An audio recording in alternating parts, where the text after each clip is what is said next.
Here are the Major League Soccer teams that have knocked out two Liga MX sides in a single Champions Cup or Champions League campaign. The Whitecaps of Vancouver joined an elite group of MLS Cup champions to have accomplished that feat. Gareth Wheeler, Jordan Wilson, John Conway with you. I mean, it's a story of the week, what the Whitecaps were able to pull off a couple weeks back. Advancing on away goals against a very talented Monterrey side with Sergio Ramos.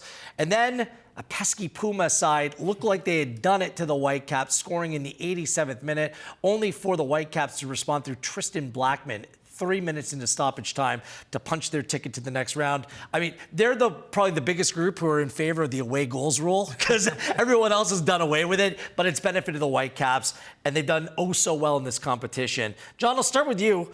What's the most impressive part or aspect about this Concacaf Champions Cup run for the Whitecaps so far? So I'm going to eliminate the shifting of the squad because of injuries and everything else. I'm going to talk about the mentality of the group.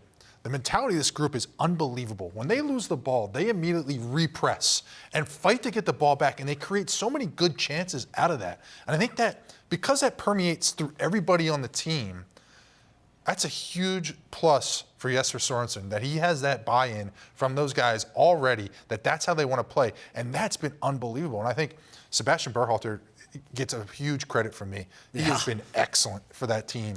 And, you know, again, I just love that mentality. Lose it, get it back, create chances, create havoc. And it's causing problems for the teams that they're playing. Jordan? You look at momentum.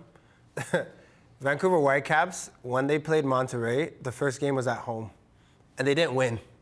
Then you have to go to Mexico.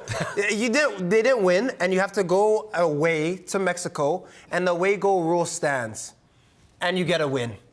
Then you go and play Pumas at home. Again, don't get a win, but you have to go to Mexico in the altitude. Keep in mind, this is still MLS season going on, and you're playing on the weekends, and all the chips and cards are against you, and you have to go and perform. Then to add to that, Wheels and JC, they're down, 87th minute. This is all the time to be like, well, it was a good run, guys. Honestly, you could think you're like, we're doing well in the league, we're top of the table. That's the time to be like, you know what, it's okay. They still go and dig and get a 93rd winner. Can I add one more thing to that? Those home games, they gave up late goals that could have been devastating. Yeah, 100%. Could have been devastating to a group. But they didn't. It didn't. It knocked them down a little bit. They got right back up in the next game and fought back and continued to fight until the dying minutes of these matches. I said this on Wednesday night. I'll say it again. New manager coming in usually takes time to settle. They've lost a number of key players, including Sam Adekubi, their best player in Ryan Gauld. They're dealing with off-field distractions in terms of the future with the club. Never once have I heard an excuse, a complaint, nothing like that. It's a focus group. Sorensen has done a masterful job. No matter what players come in, they produce.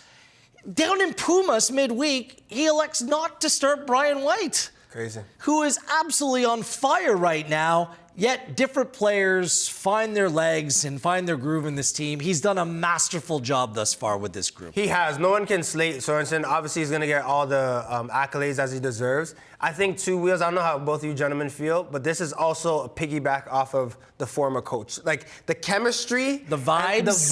Yep. Like, the brotherhood, the fact that everyone's ready to play for the badge is the Vanny time as well. Like, you think about pieces. Everyone can play the game at that level, but there's certain characters that want to go in week and week out and really bleed for the club. That was there when Vanny had them, and now Sorensen kind of picked up and took it to the next level. But I think for the Vancouver Whitecaps team, the front office, the people that are bringing in these players, they deserve credit for what they've done. The center backs are so good that two young and experienced fullbacks are thriving. I can't say enough about this group. Now upcoming, they have a home and away against Lionel Messi and Inter Miami. In world football today, there was a handful at most of superstars. And Messi's top of the bunch. He still is the biggest draw, the number one attraction. Number one. He's going to play in Vancouver, and it's even bigger than a regular season game because this is a Concacaf Champions Cup semifinal. Like, there's real stakes involved here. I'm dating back. I don't know if you guys can think of a bigger game for the Whitecaps, but it has to be the 1979 NASL Soccer Bowl. Like, that's before I was born. I was born in 1980. But Tony Waiters was the manager. They beat the Cosmos to get to the final. Like, this is what we're talking about. There was a massive parade in the city when they won. Like, these are the biggest games since that time. I don't know if you can make an argument of anything else, John. This is the biggest thing coming to Vancouver in a long time. I mean, this is unbelievable. You get Messi to come to your place at home to showcase the greatest player to play the game, the biggest superstar in the game, who's still playing at an incredibly high level. A ridiculous level. This last game, he was tremendous against LAFC. Absolutely unbelievable. All over the pitch, scoring goals, doing his thing. And I think this is a great opportunity for it's not only soccer fans in Vancouver, but just sports fans in general to see an unbelievable match and an unbelievable. Especially what the fans have been through. Like, the fans, like Messi and Suarez not showing up last year. It goes beyond that. Home and garden show, like BMX superbikes when your playoff games are, you know what? Like, they deserve a night like this. And I think the Vancouver Whitecaps can compete. It's also different. Honestly, I think they can compete with this Inter Miami side. To both of your point, it's different as well because an MLS season is long. You know that better than anyone else. This is continental football. This is semifinals, 2 legs, which is why I'm 99.9% sure that Messi is coming. He'll probably maybe be on the bike for warm-up. Maybe he won't be pounding on the turf, but you have to bring your best players. This is what you want for Vancouver. They deserve that moment to play these 2 legs and to potentially go to the final. For those that are questioning if Messi's going to play, like, watch these Concacaf Champions Cup games they played. Like, the celebrities are out. Yeah. Beckham is right there. It's a big deal, man. Yes, like, winning MLS is one thing, but this competition's huge for that club. Huge. It gives them more opportunities to get in these continental competitions, get more access to seeing more fans all over the world, driving money into the club, because they need to have to pay for all these guys, based on the fact that they could be getting more players, Kevin De Bruyne possibly at some point.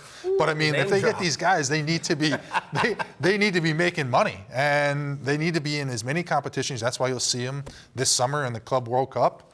So these opportunities are come few and far between. And it's funny, the Whitecaps are probably still a couple players short of being a complete item. Like, they haven't been able to get all their targets across the line, yet they're still in this.